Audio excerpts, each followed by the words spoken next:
your business is growing fast, but your cash flow is tight, hiring becomes the most dangerous decision you'll make, because growth creates pressure. Pressure to deliver, pressure to recruit quickly, pressure to just get someone in. And that's exactly when founders make structural mistakes that are expensive to unwind. Today, I'm going to explain how to structure hires properly when growth is outpacing cash, without storing up tax, employment, or deal risk. So why is this moment high risk? Well, when revenue is climbing but cash isn't abundant yet, you can't overcommit on fixed salaries, you can't afford the wrong hire, and you need flexibility. So founders default to contractors, short-term arrangements, or let's trial it informally. The problem is the legal structure often doesn't match the commercial reality.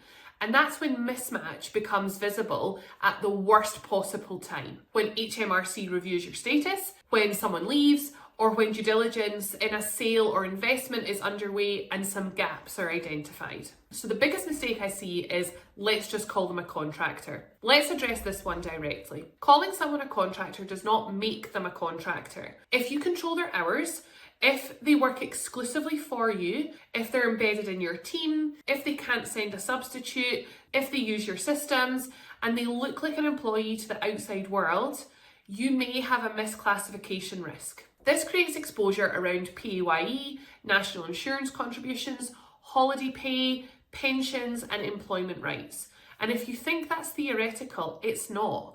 Buyers flag this instantly in due diligence, and I have dealt with loads of founders who have come across issues because contractors start to want the rights of an employee, and they're probably entitled to them. So the first option for structuring this is to have true contractors.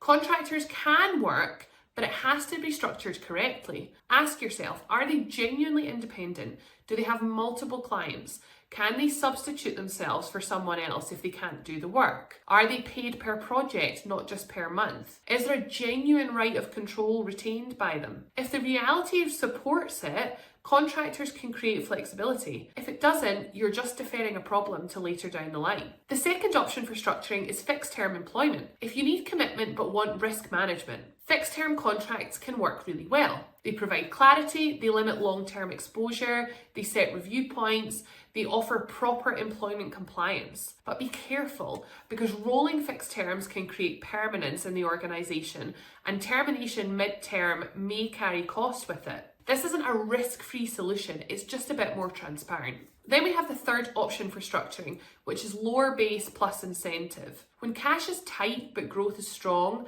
alignment matters. Options include bonus structures, commission-heavy models, EMI option schemes, or growth-linked incentives. This reduces immediate salary burden for the employer, and it aligns performance of the employee with the growth of the organisation. But the documentation has to be tight. We regularly see informal promises of equity, poorly structured bonus schemes, and incentives that trigger unexpectedly, and these can become very painful later down the line. So the fourth option for structuring is part-time or phased hiring. Not every hire needs to be full-time immediately. Consider fractional roles, phased hours, or interim arrangements.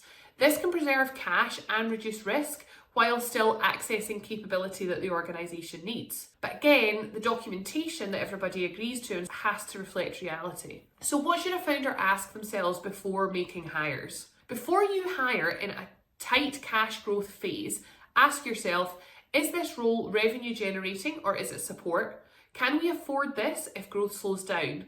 What is the worst case exit cost? Does this structure create HMRC risk? And what would a buyer think of this arrangement? Because the goal isn't just to hire, it's to hire without damaging the long-term value of the organisation. So how does this play out in a sale of your company or an investment? When a business hits over £1 million in revenue and starts attracting buyers or investors, they review employment contracts, contractor arrangements, incentive schemes, payroll compliance, and IR35 exposure. If hiring was sloppy during your growth phase, your valuation will suffer. If hiring was structured, it strengthens your sale or investment position. So what's the core message?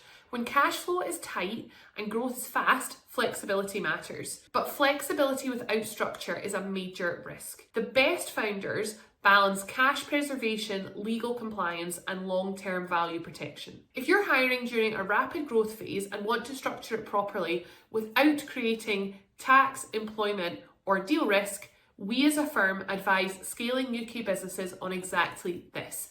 Book a call with us today, the link is below. And let's make sure your growth doesn't create hidden exposure for you and your company.